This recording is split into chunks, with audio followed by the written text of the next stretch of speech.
Hello friend, electrical life में आप सभी का स्वागत है। फ्रेंड्स, हम जेबी गुप्ता बुक का सॉल्यूशन कर रहे हैं।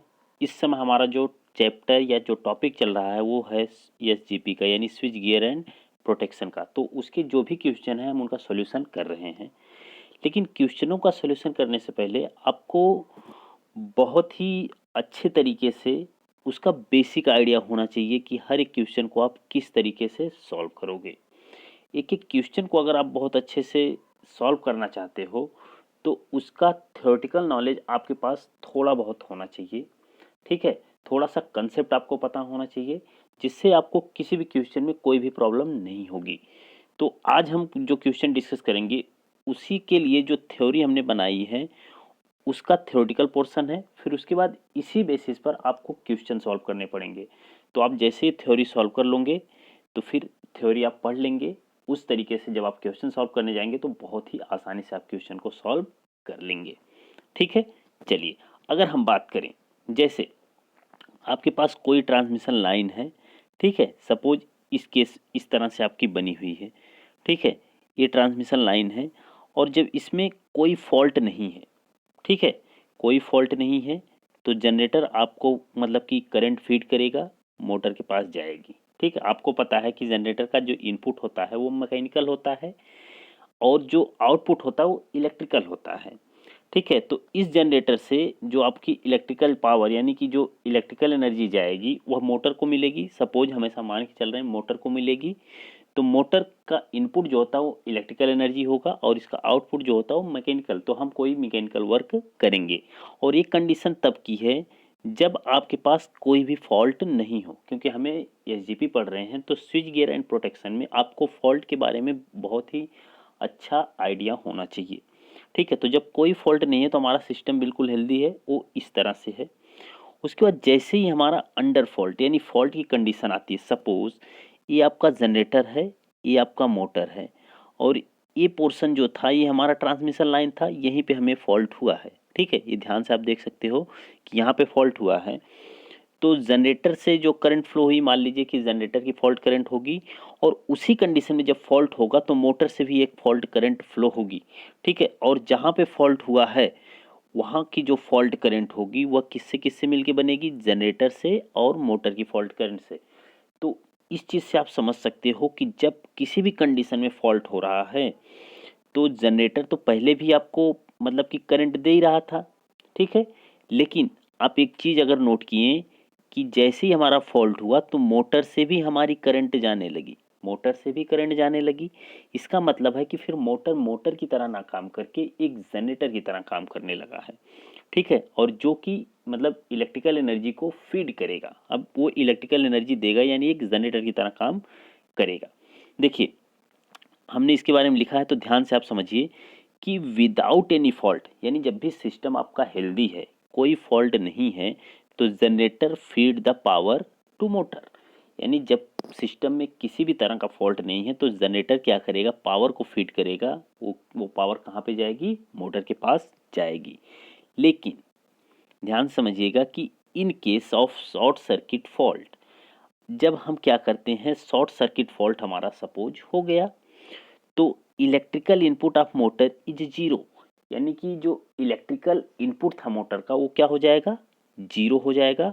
और मोटर वर्क ऐसे जनरेटर, मोटर कैसा काम करने लगेगा, जनरेटर की तरह काम करने लगेगा एंड फीडिंग फॉल्ट करंट, और फॉल्ट करंट को क्या करेगा, फीड करने लगेगा।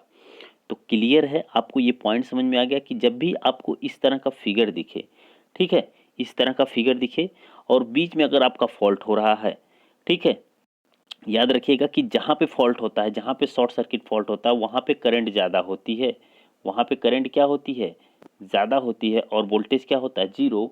तो इस कंडीशन से अगर हमें बताना हो तो जो पावर हमारी होती है वो भी क्या हो जाती है, जीरो। ठीक है, यानी हमारी पावर भी क्या हो जाएगी, जीरो। क्यों, क्योंकि पावर बराबर आपका V इंटू आई होता है और वोल्टेज आपका अगर जीरो हो गया तो पावर आपकी क्या हो जाएगी, जीरो हो जाएगी। तो ये पॉइंट आपको याद रखना है। ठीक है, देखिए जब हम पढ़ते हैं तो बेसिकली जब फॉल्ट हम पढ़ते हैं तो फॉल्ट में हमारा शॉर्ट सर्किट फॉल्ट बहुत इंपॉर्टेंट है। और शॉर्ट सर्किट फॉल्ट में हमारा दो तरह का फॉल्ट होता है, एक होता है सिमेट्रिकल फॉल्ट, ठीक है, एक होता है सिमेट्रिकल और एक होता है अनसिमेट्रिकल फॉल्ट।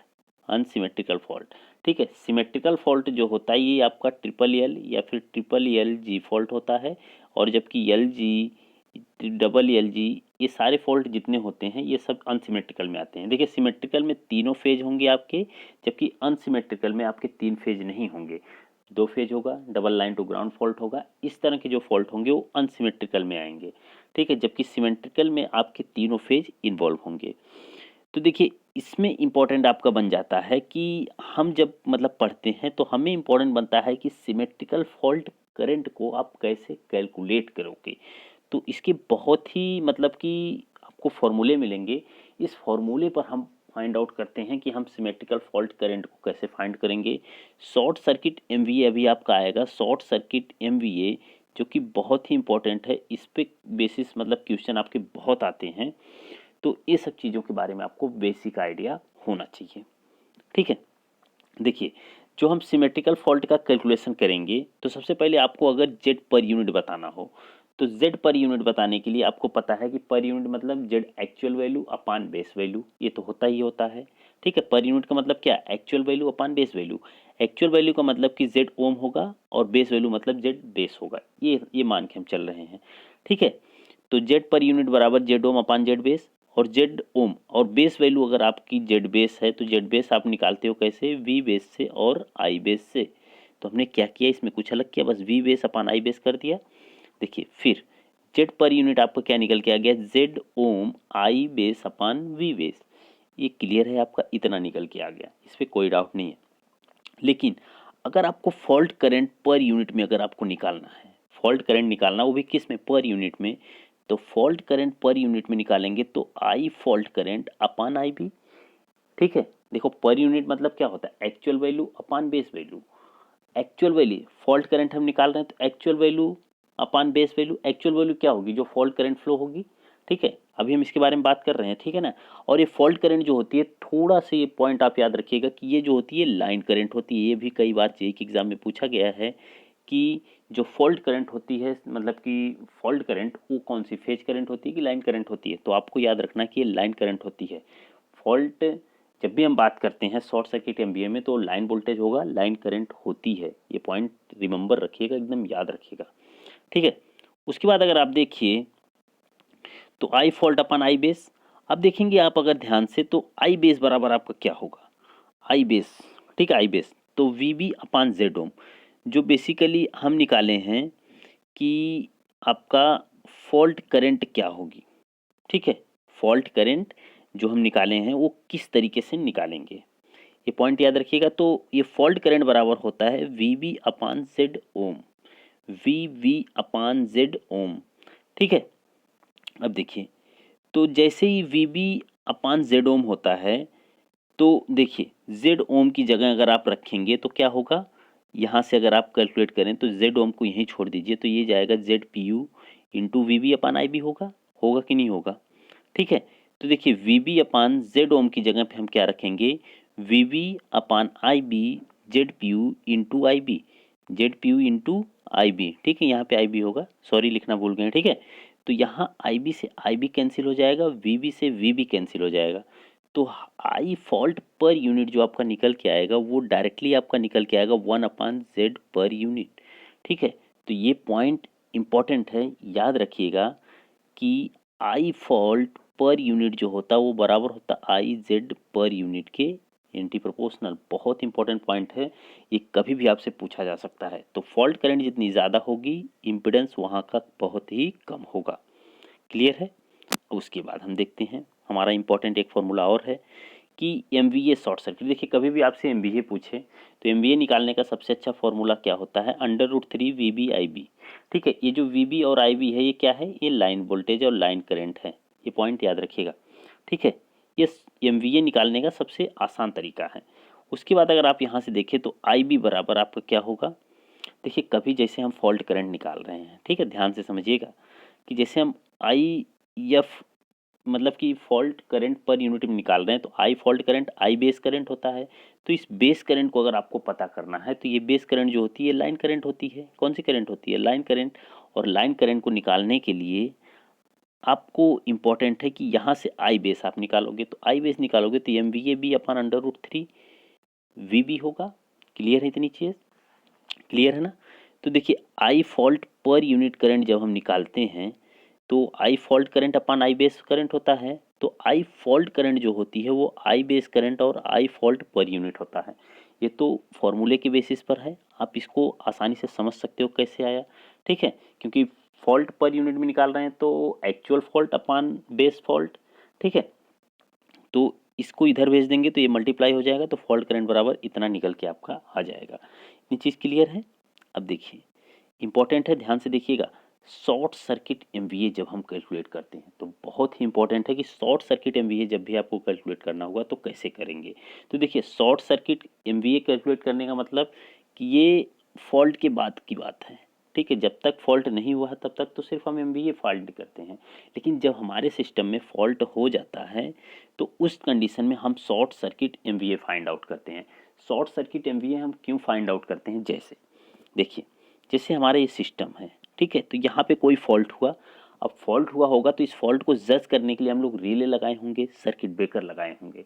तो उस सर्किट ब्रेकर की रेटिंग की एमवीए में कितनी होगी, वो भी short circuit MVA. Short circuit MVA का मतलब कि फॉल्ट के बाद की रेटिंग के हिसाब से, मतलब हम उस सर्किट ब्रेकर को डिज़ाइन करेंगे ना कि इसकी रेटिंग मान लो 500 एमवीए का है।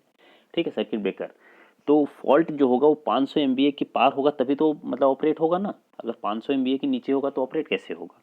क्लियर है? तो शॉर्ट सर्किट एमवीए का मतलब कि मेन कारण आपका क्या होता है कि यह आपका डिज़ाइन किया जाता है इसी के बेसिस पर आपका सर्किट ब्रेकर की रेटिंग। ठीक है, शॉर्ट सर्किट जो एमवीए हम निकालते हैं उसी बेसिस पर हम मतलब सर्किट ब्रेकर की रेटिंग को डिज़ाइन करते हैं। क्लियर है? चलिए, तो यहाँ से अगर आप देखें तो शॉर्ट सर्किट एमवीए हम निकालेंगे तो इसका formula MVA short circuit under root three V B I fault. ठीक है, वी बी आई फॉल्ट ये सब क्या है? ये फॉल्ट करंट है लेकिन लाइन करंट है। लाइन करंट की फॉल्ट करंट मतलब कि जो फॉल्ट करंट फ्लो रही है वो लाइन करंट है, और ये जो वी बी है ये भी लाइन वोल्टेज है। ठीक है, लेकिन अगर बेस वैल्यू देखें तो बेस वैल्यू आपकी क्या होती है? एम वी ए बी बराबर under root three V B I B होता है। अब इन दोनों इक्वेशन को हम कर देते हैं मतलब कि डिवाइड। तो जैसे ही डिवाइड करेंगे तो M V A short circuit upon M V A base बराबर I fault upon I B. देखिए जैसे ही आप देखेंगे तो I fault upon I B, तो यहाँ से आप देख रहे हैं कि आई fault upon I B, I fault upon I B मतलब क्या? ध्यान से समझो ना, आई फॉल्ट अपान आई बी मतलब क्या? आई फॉल्ट पर यूनिट में करंट आपको मिल गई, तो आई फॉल्ट पर यूनिट में करंट जो मिलेगी उसका एक फॉर्मूला निकल के आएगा M V A short circuit upon M V A base value. ठीक है, अब देखिए M V A short circuit और M V A base value, इसका मतलब है कि M V A short circuit per unit में आपको मिल जाएगा। क्लियर है ना? देखिए पर यूनिट से ही तो हमको मतलब है। अगर ध्यान से समझें तो एक एक कंसेप्ट एक दूसरे से अटैच है। ठीक है, और मैंने सब चीज़ को बहुत ही अच्छे तरीके से लिखा हुआ है, ये आपको कहीं बुक में नहीं मिलेगा, इतना मतलब अच्छे तरीके से लिखा हुआ। ठीक है, तो मैं कोशिश करूंगा कि इसका पीडीएफ टेलीग्राम चैनल पर आपको शेयर कर दूं ताकि ये सब चीज़ें आपको बहुत ही आसानी से मिल सकें। ठीक है, चलिए अब उसके बाद हम देखते हैं कि हमारा आई फॉल्ट करंट जो होता है वो होता है I B upon Z P U. ठीक है, तो under root three V V I fault P U. अब देखो ये कहाँ से आपको मिला? ठीक है, आप ध्यान से देखिए तो आई फॉल्ट करंट आपको जो मिला वो कहाँ से मिला? Under root three V V I fault per unit. अब देखो इसी में से हम कैलकुलेट करेंगे। ठीक है, आपको ज़्यादा कुछ सोचने की ज़रूरत नहीं है, सब इसी में से आपको कैलकुलेट करके मिलने वाला है। उसके बाद जो आपका मतलब आई बी मतलब I B V B under root three upon Z P U, आपको ये मिल जाएगा। ठीक है, आपको इसमें कुछ करना हुआ, देखो अंडर रूट थ्री से हुआ V V under root three. अब देखिए आई फॉल्ट पर यूनिट में आपको मिला I B upon Z P U, यही तो मिल गया ना। अब देखिए तो M V A short circuit बराबर जो आपको मिला वो मिला M V A base upon Z P U. तो M V A short circuit upon M V A base बराबर जो होता है one upon Z P you होता है। तो बहुत ही इंपॉर्टेंट है, ये वाला फॉर्मूला भी आपको याद रखना है, कई बार पूछा गया है। ठीक है, चलिए अब देखिए इन अ पैरेलल ऑपरेशन। अब देखिए इसी मतलब कि इसी चीज़ की हम बात कर रहे हैं, लेकिन ध्यान से समझिएगा कि in a parallel operation of generator if any fault occur in the system then the generator with lowest value of reactance will feed maximum fault current। यानी कि अगर हम जनरेटर को किस में ऑपरेट कर रहे हैं, पैरेलल में, ठीक है, जनरेटर को हम किस में ऑपरेट कर रहे हैं, पैरेलल में, तो उस कंडीशन में क्या होगा कि अगर कोई फॉल्ट अकर होता है सिस्टम में, तो generator with lowest value of reactance, यानी जिस जनरेटर का लोवेस्ट वैल्यू होगी रिएक्टेंस की, वह फीड करेगा मैक्सिमम फॉल्ट करंट को। तो मैक्सिमम फॉल्ट करंट को वही जनरेटर फीड करेगा जिसका रिएक्टेंस कम होगा।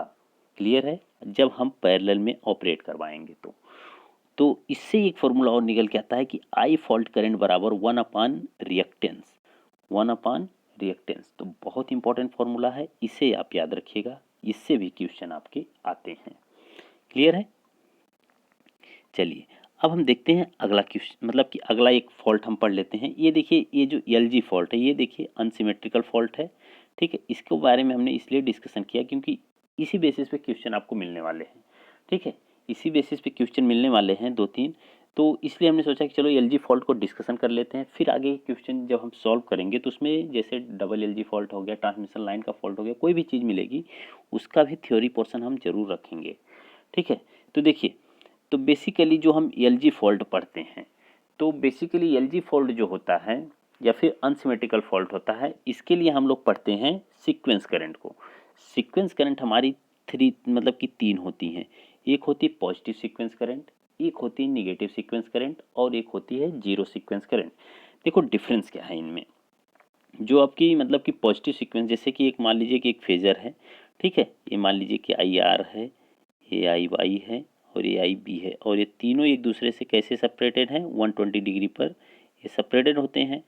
तो रीज़न क्या होता है कि अगर आई आर आई बी इसी से, मतलब ये ओरिजिनल फिगर है, अगर ऐसा ही फिगर एक और मिल जाए तो उसको हम बोलते हैं positive sequence current, positive sequence current. लेकिन अगर दो फेज इंटरचेंज हो जाए, दो फेज आपका क्या हो जाए, इंटरचेंज, सपोज ऐसा बन जाए, ऐसा ये आई बी यहाँ पे आ जाए और आई बी की जगह आई आर यहाँ आ जाए और ये वाला यहीं रहे, तो इसको हम बोलते हैं negative sequence current, negative sequence current. और ये जो होता है ये भी 120 डिग्री पर क्या होता है, सेपरेटेड होता है, ठीक है। बस इसमें क्या होता है कि फेज आपका ओरिजिनल फेज से, मतलब कि दो फेज आपका चेंज हो जाएगा, ठीक है, ये वाला फेज जैसे चेंज हो गया, ठीक है। उसके बाद अगर हम बात करेंगे तो इसको हम बोलते हैं निगेटिव सीक्वेंस करंट।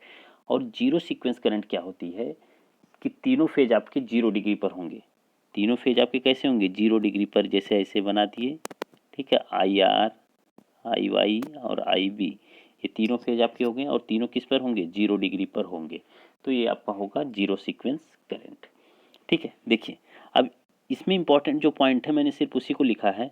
तो सीक्वेंस करंट हम जब निकालते हैं तो इसके लिए हम जो डिटर्मिनेंट बनाएंगे वो हमारा ये बन के आता है, ये वाला, मतलब कि इक्वेशन कई बार पूछा गया है डिटर्मिनेंट का, ये वाला, ठीक है, कि जो सीक्वेंस करंट हमारी होती है एलजी फॉल्ट में उसका फॉर्मूला क्या होता है। तो बहुत ही इंपॉर्टेंट है, इस फॉर्मूले को आप याद रखिएगा, ठीक है। मैं कोशिश करूँगा कि जब भी अनसिमेट्रिकल फॉल्ट पढ़ाऊँ उसमें आपको पूरा बेसिक से ये सब चीज़ें बताऊँ, ठीक है। लेकिन अभी के लिए आप फिलहाल इतनी ही चीज़ों को आप नोट डाउन करो और याद रखो इसको, ठीक है। अब देखिए इसमें क्या होगा कि जो आपकी जीरो सीक्वेंस करंट या फिर मतलब कि पॉजिटिव या निगेटिव सीक्वेंस करंट जो होती है इसमें बराबर होती है, यानी जब भी एलजी फॉल्ट की बात होगी तो तीनों सीक्वेंस करंट आपस में क्या होंगी, बराबर होंगी, और जो फॉल्ट करंट होगी उसको हम डिवाइड कर देंगे किससे, 3 से। तो फॉल्ट करंट 3 गुना कम हो जाती है इन मतलब सीक्वेंस करंट से, ठीक है। और फॉल्ट करंट निकालने का जो फॉर्मूला है, फॉल्ट करंट निकालने का जो फॉर्मूला है वो होगा आपका 3IG अपान Z0 Z1 plus Z2 plus 3ZF। 3ZF मतलब कि जैसे कहीं पे आपका शॉर्ट सर्किट हुआ तो उसका भी कुछ ना कुछ इम्पिडेंस होता है, उसका भी क्या ना होगा, कुछ ना कुछ इम्पिडेंस होगा, उसको भी हम कैलकुलेट कर लेंगे, ठीक है। अगर इम्पिडेंस 0 है तो फिर इसका कोई मतलब नहीं रहेगा, ठीक है। अदरवाइज आप इन सब चीज़ों को रख के वैल्यू निकाल सकते हो, ठीक है। देखिए all sequence current are equal, तो इसमें सारे सीक्वेंस करंट जो होती हैं इक्वल होती हैं, जो कि मैंने इस पॉइंट में आपको लिख दिया है।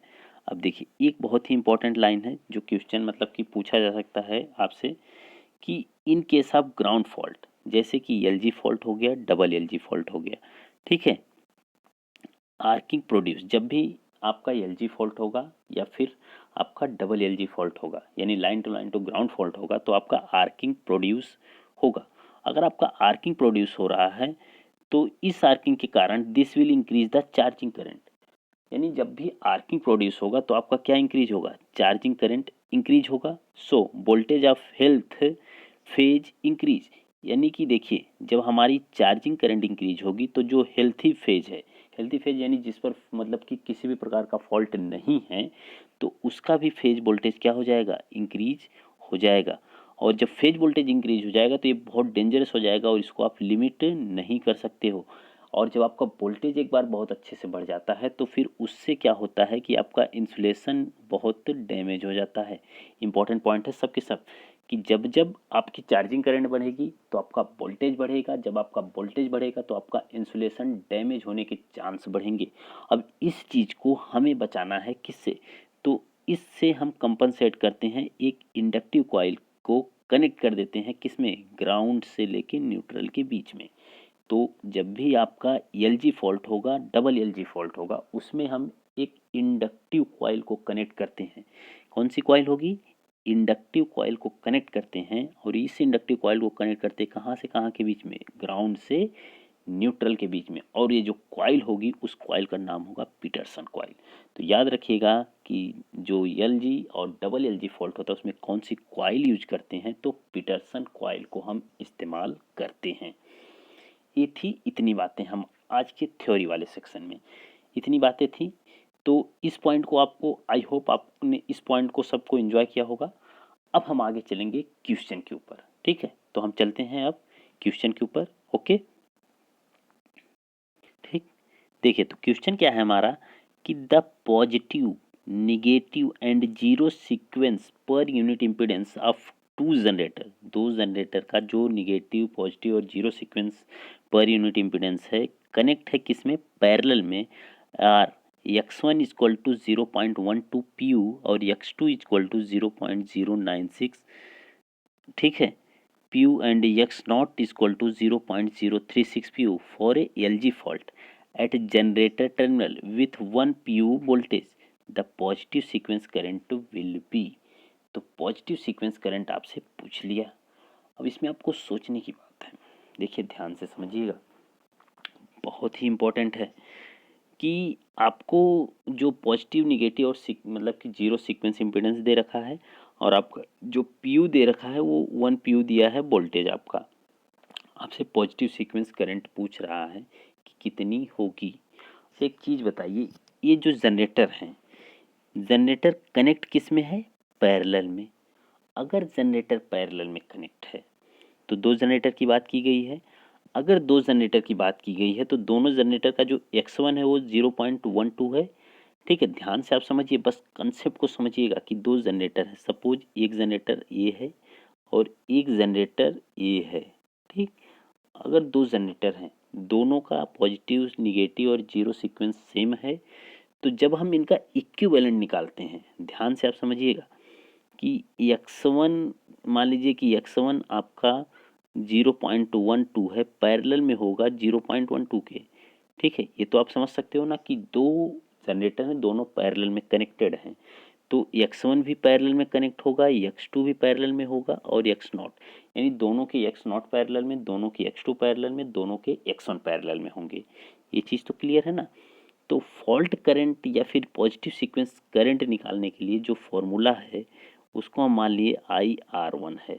IR1 बराबर होता है ई अपान Z1 plus Z2 plus Z3, यही तो होगा, यही क्लियर है। अब देखिए Z1 जो है वो आपका x1 और x2, मतलब x1 पहले जनरेटर का, फिर x1 दूसरे जनरेटर का पैरेलल कनेक्शन है।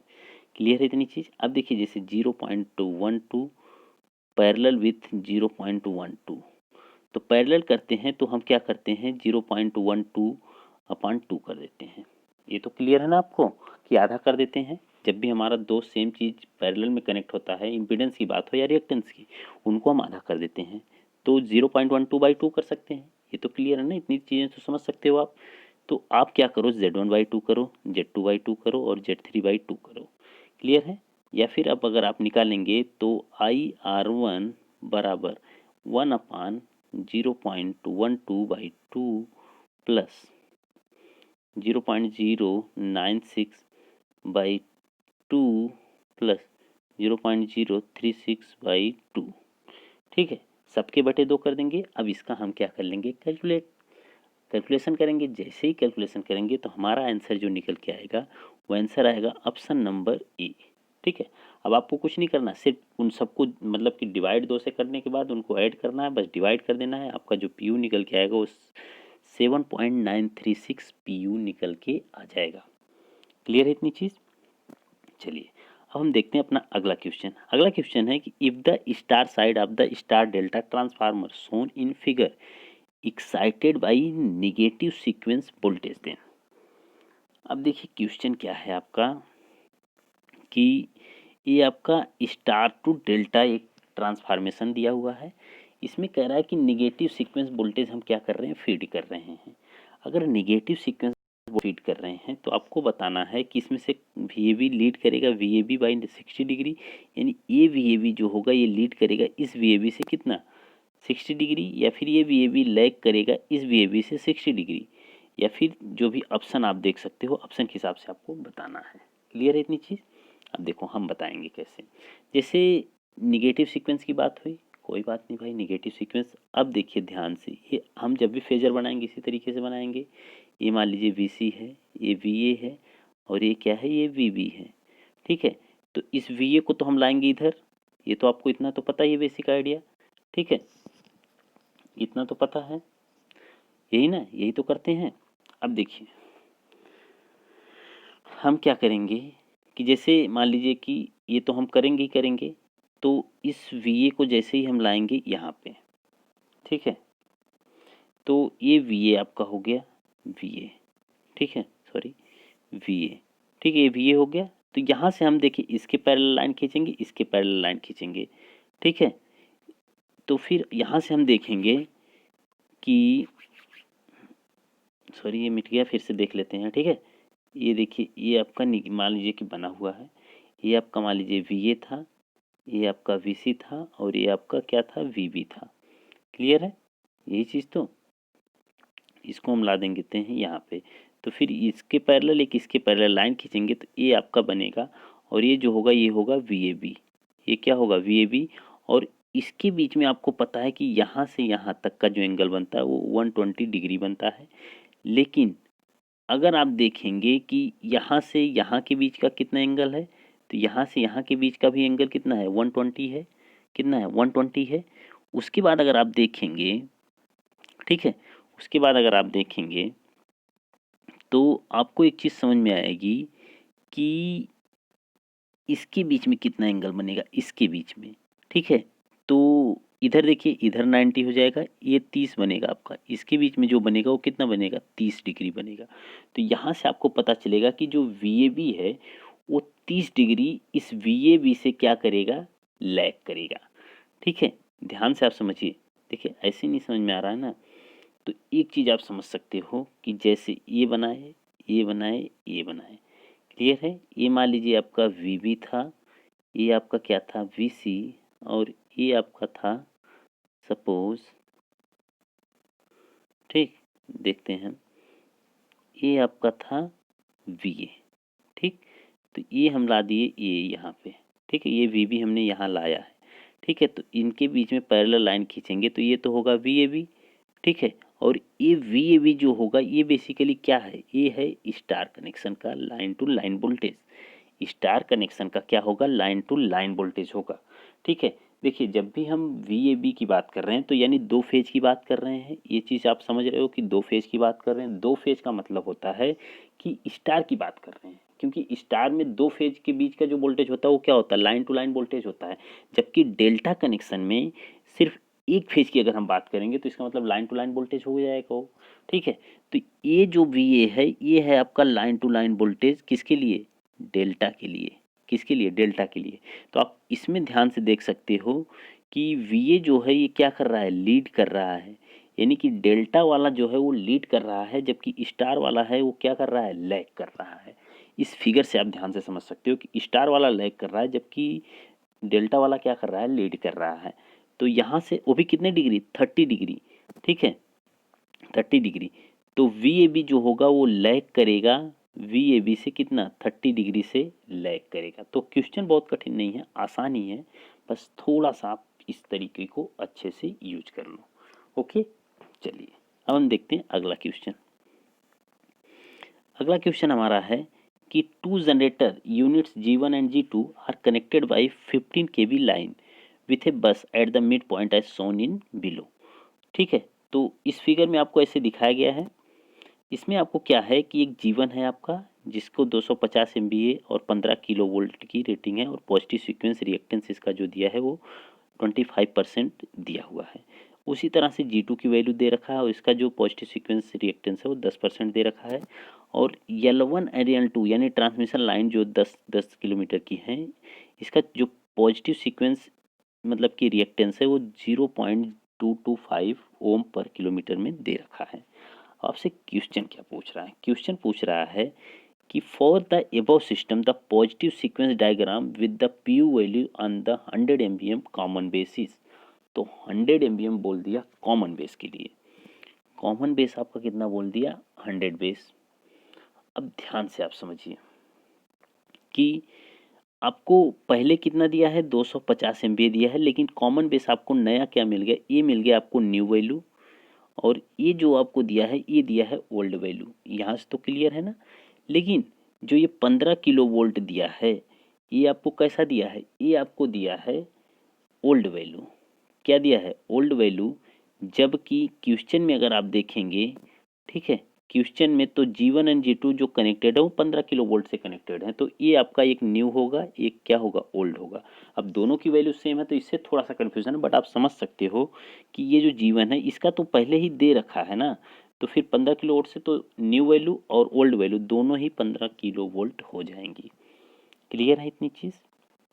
चलिए, अगर अब आपको निकालना होगा, देखिए ध्यान से हम बस निकाल रहे हैं, आप समझिए ध्यान से कि हम निकाल कैसे रहे हैं। अब आपको कुछ नहीं करना है, सिर्फ आपको एक बताना है कि XPU न्यू निकालेंगे तो कैसे निकालेंगे, XPU न्यू। इसके लिए मैंने फॉर्मूला तो आपको बताया है ना कि XPU ओल्ड गुड़े SB न्यू बटे SB ओल्ड गुड़े VB ओल्ड बटे VB न्यू का होल स्क्वायर। यही तो फॉर्मूला बताया है, इसी फॉर्मूले में आपको रख देना है, बस आपका आंसर निकल के आ जाएगा। कोई बहुत बड़ी दिक्कत की बात नहीं है, ठीक है। तो पहले हम निकालते हैं किसके लिए, सबसे पहले हम निकालते हैं XPU न्यू फॉर G1 यानी जनरेटर 1 के लिए। जनरेटर 1 के लिए जैसे ही निकालेंगे तो इसका जो देखिए इसका 25% दिया हुआ है रिएक्टेंस, तो 25% का मतलब होता है कि J0.25 ओके। तो देखिए XPU न्यू के लिए J0.25, ठीक है 0.25 गुड़े न्यू वैल्यू आपको 100 दिया था और ओल्ड वैल्यू आपको 250 दिया था, यही तो था। यस भी, ये देखो पावर की बात है, यहाँ पे 250 आपको ओल्ड दिया है, नए में आपको 100 दिया है गुड़े। अब मतलब कि KV ओल्ड न्यू दोनों सेम दिया है तो उसको हम वैसे ही 15/15 करेंगे, 15/15 और इसका करेंगे होल स्क्वायर, तो ऐसे ही कैंसिल हो जाएगा, तो इसका कोई मतलब नहीं है, ठीक है। अब इतने को आपको कैलकुलेट करना है, सिर्फ इतने को। अब इतना क्या 100 बटे पर ये कट जाएगा तो 1/2.5 हो जाएगा, 1/2.5। तो जैसे ही इसको हम कैलकुलेट करेंगे तो हमारा निकल के आ जाएगा 0.1 PU, J 0.1 PU निकल के आ जाएगा। ये तो क्लियर है। अब देखिए दूसरा, जैसे ही XPU हम न्यू निकालेंगे G2 के लिए, किसके लिए, जनरेटर 2 के लिए, तो सेम कंसेप्ट लगाइए न्यू G2, तो वहाँ पे हम ये 10% दिया, 10% का मतलब कितना, J 0.1 गुड़े आपका इसका दिया है मतलब कि ओल्ड MBA 100 ही दिया है, तो 100/100 गुड़े 15/15 का होल स्क्वायर, ठीक है। ये कैंसिल हो जाएगा, ये कैंसिल हो जाएगा, बचेगा कितना, J 0.1। तो इसकी भी वैल्यू कितनी निकल के आ गई, J 0.1 निकल के आ गई। ये तो क्लियर है। अब देखिए उसके बाद जो L1 और L2 है वो 10 किलोमीटर के लिए पॉजिटिव सीक्वेंस करंट की मतलब कि दिया है रिएक्टेंस 0.225 दे रखा है। अब 10 किलोमीटर के लिए इतना है तो आप आराम से निकाल सकते हो एक्सएल की वैल्यू।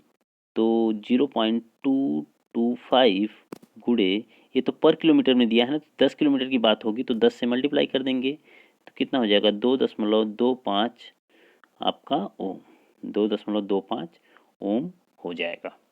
ठीक है, तो पर यूनिट जो हम रिएक्टेंस निकालेंगे L1 और L2 के लिए, तो उसके लिए हमने इसको निकाला है। तो आपको मैंने पहले भी एक फॉर्मूला बताया था कि जैसे ही हम एक्सएल हो उसका पीयू में वैल्यू निकालते हैं तो क्या होता है, एक्स एल गुणे M V A base upon K V A base, यही तो होता है। इसको हमने निकाला है तो हमने आपको बताया था, इसके पहले फॉर्मूला भी हमने यूज किया था। तो एक्सएल के मान आपको निकल के आ गया 22.5 गुणे एम वी ए बेस आपको कितना दिया है, एम वी ए बेस आपको दिया है 100 और के वी ए इसका स्क्वायर होता है, सॉरी ठीक है ना, इसका स्क्वायर होता है तो 15 का स्क्वायर। अब जैसे ही इन सबको पूरा मल्टीप्लाई करेंगे तो हमारा निकल के आएगा J1 PU, यानी कि जो वैल्यू निकल के आएगी 1 PU और ये J फॉर्म में होगी। क्लियर है, तो इतनी वैल्यू आपकी निकल के आ जाएगी। अब इससे आपको क्या क्लियर हुआ, इससे क्लियर हुआ कि इसके लिए जो हम निकाले थे वो J0.1 आया था, ये भी J0.1 ही आया था।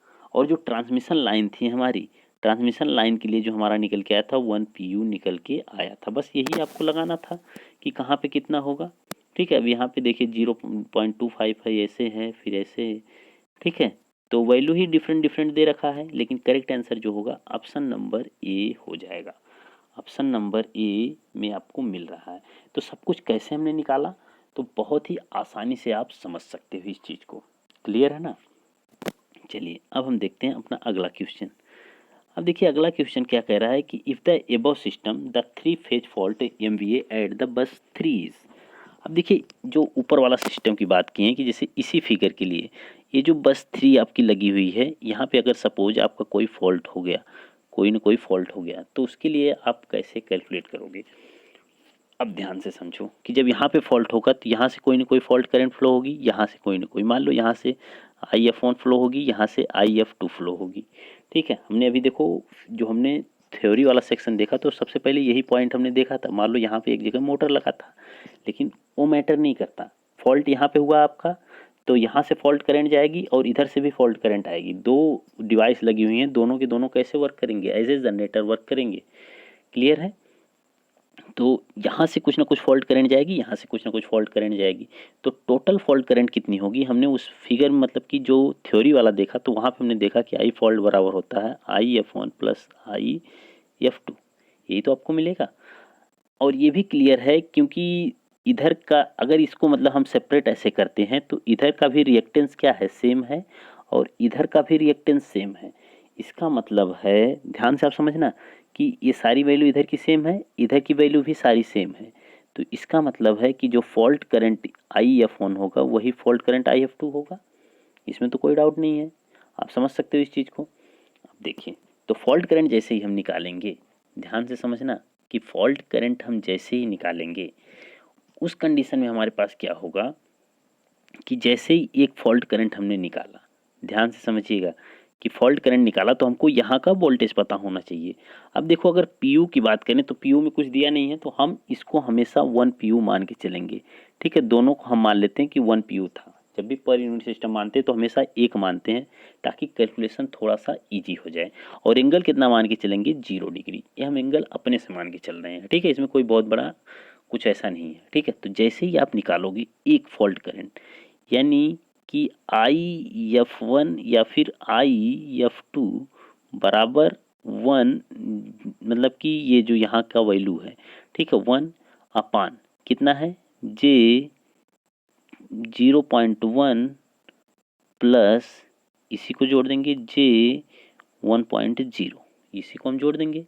अब जैसे ही इसको हम जोड़ेंगे ना, आप कैलकुलेट कर लेना, आपका 1 अपान ये कितना हो जाएगा, 1.1।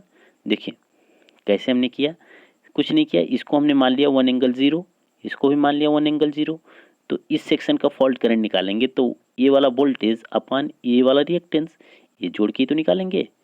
तो 1 एंगल 0 अपान 0.1 प्लस 1, इसको हम ये बाहर कर लेते हैं जे को, ठीक है। तो 1 अपान 0.1 यानी 1.1, तो 1 अपान 1.1, ये जे हमारा बाहर है, ठीक है। तो 1 अपान 1.1 का मतलब जैसे ही निकालेंगे तो 909 आएगा, 909 अपान जे, 909 अपान जे।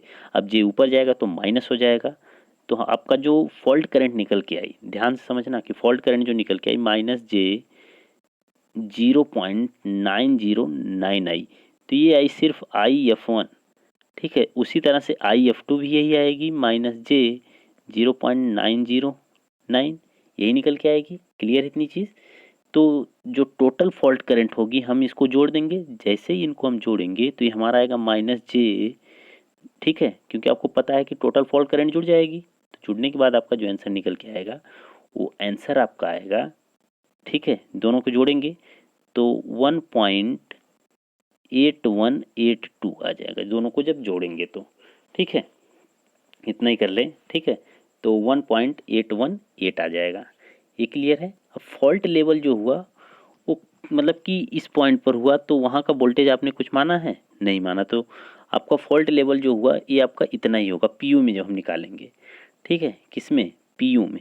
तो फॉल्ट लेवल आपका हो जाएगा 1.8182, ठीक है। अब उसके बाद फॉल्ट लेवल इन MVA, अगर फॉल्ट लेवल MVA में, क्योंकि आपसे MVA ही तो पूछा है, फॉल्ट लेवल इन MVA, आप ध्यान से देखिए कि फॉल्ट लेवल इन MVA, तो MVA के लिए फॉल्ट लेवल इन MVA बराबर क्या होगा, ठीक है। आपका फॉल्ट लेवल कितना है, देखिए पीयू में आपका फॉल्ट लेवल है, क्योंकि आपको पता है, ध्यान से आप समझिए, फॉल्ट पीयू बराबर होगा आपका फॉल्ट लेवल अपान बेस फॉल्ट, ठीक है। ये हम फॉर्मूले से बता रहे हैं कि बेस फॉल्ट, ठीक है। तो फॉल्ट MVA अगर आपको बताना हो, फॉल्ट लेवल इन MVA, तो ये वाला होगा, और fault in PU and base मतलब बेस फॉल्ट MVA। क्लियर है। तो फॉल्ट PU में कितना आपने निकाला, तो PU में आपने निकाला है 1.8182, ठीक है। तो आपका जो निकल के आएगा फॉल्ट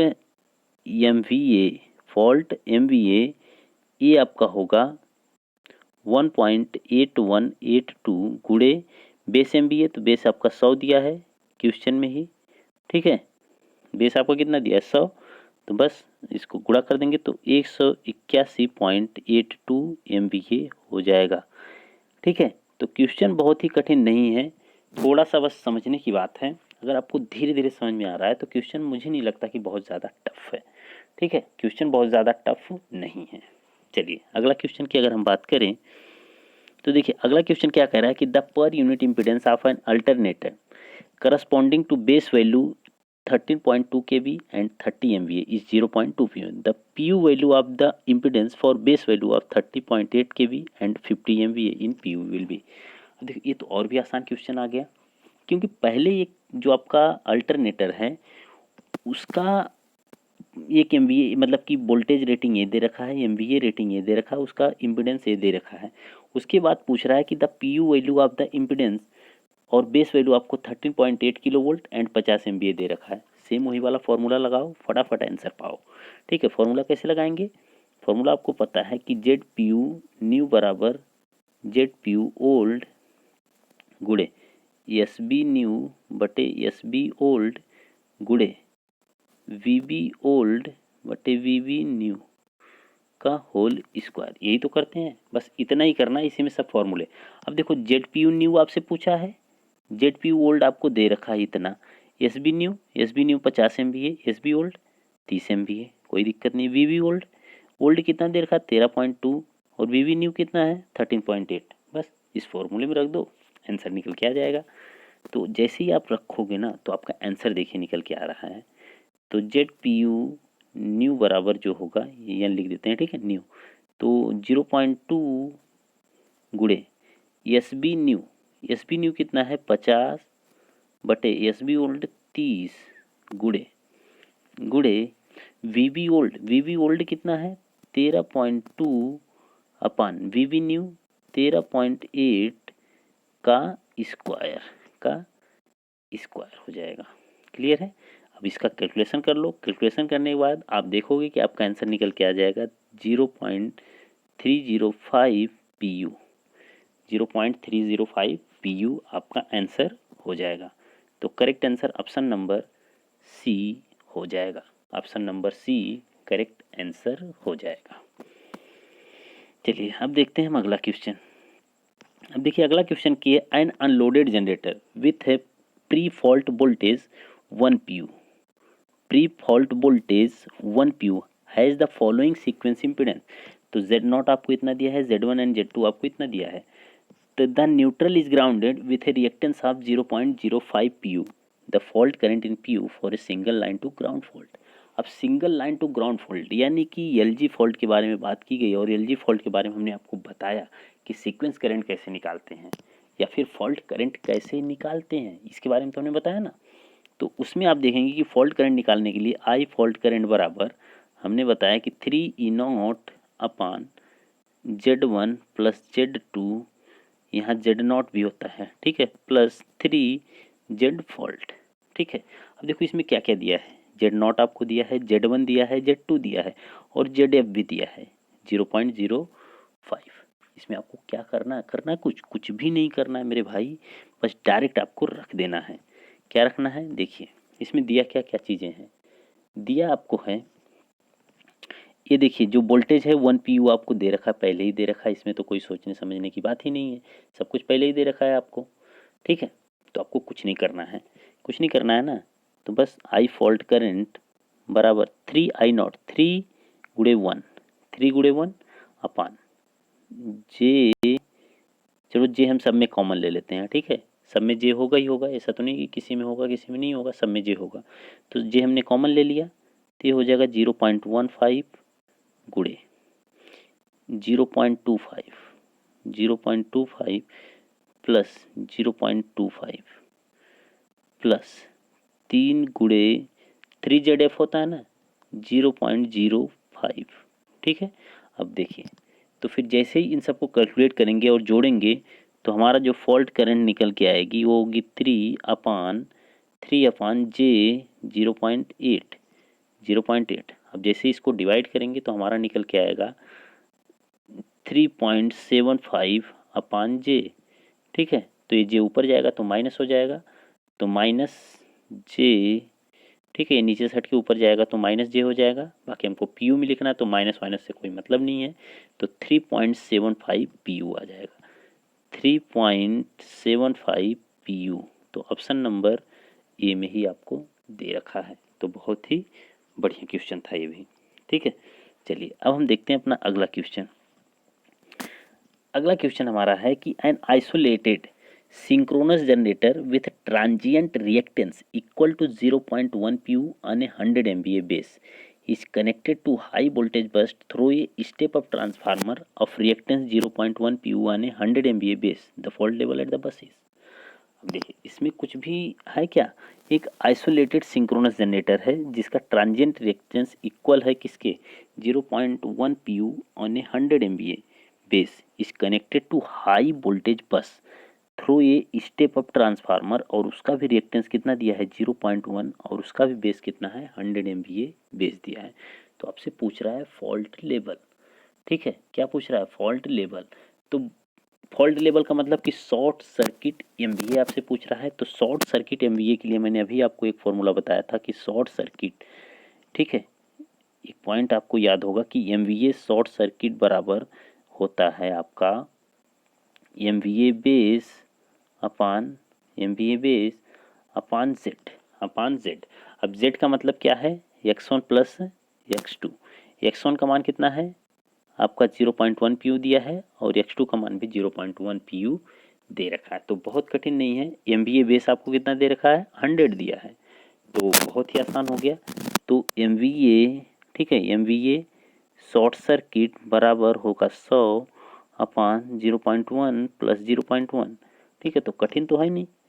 तो 100 बटे 0.2 का मतलब कि 1000 बटे 2 1000/2 बराबर 500 MVA, 500 MVA। तो क्वेश्चन बहुत ही आसान है ये वाला। तो correct answer option number B हो जाएगा। अगला क्वेश्चन है कि four alternator each rated at 5 MVA 11 kV with 20% reactance are working in a parallel, the short circuit level at bar each. अब देखिए एक अल्टरनेटर है, उसको रेटेड किया गया है 5 MVA पर और 11 kV पर, और उसका जो रिएक्टेंस है वो 20% रिएक्टेंस है, और वर्किंग है किस में, पैरेलल में। तो पैरेलल में काम कर रहा है, किस में काम कर रहा है, पैरेलल में। अब देखिए अगर पैरेलल में काम कर रहा है तो 20% रिएक्टेंस के काम मतलब कि कार्य कर रहा है। तो 4 अल्टरनेटर हैं, ठीक है, 4 अल्टरनेटर हैं, ठीक है, चारों किस में काम कर रहे हैं, पैरेलल में। अगर चारों पैरेलल में काम कर रहे हैं तो आप ध्यान से समझो कि 20% अगर आप यूज कर लो तो 20% अगर चारों में आप डिवाइड कर दोगे तो कितना होगा, 4 में डिवाइड करेंगे तो 20% का वो हो जाएगा 5-5%। कितना होगा, 5-5%। 5% का मतलब कितना होता है, 0.05 होता है। तो 0.05 आप यूज करोगे, ठीक है। तो फिर अगेन आपको क्या निकालना है, शॉर्ट सर्किट MVA निकालना है, ठीक है। तो शॉर्ट सर्किट लेवल निकालना है बस बार पे।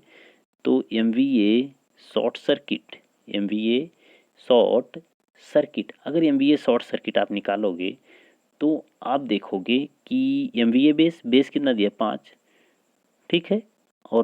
और उसका मतलब कि 20% अगर रिएक्टेंस काम कर रहा है तो 20% का मतलब कि 4 है तो 5% हो जाएगा, और 5% का मतलब कितना हो जाएगा, 0.05।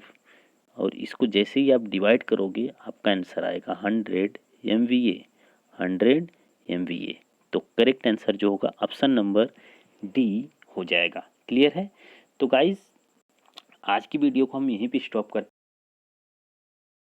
हैं नेक्स्ट MCQ को लेके, ठीक है। और ऐसे थ्योरी वाले सेक्शन को भी लेके हम जरूर मिलेंगे। ओके, तब तक के लिए वीडियो को मतलब कि देखिए और चैनल को सब्सक्राइब जरूर कीजिए। Okay, thank you.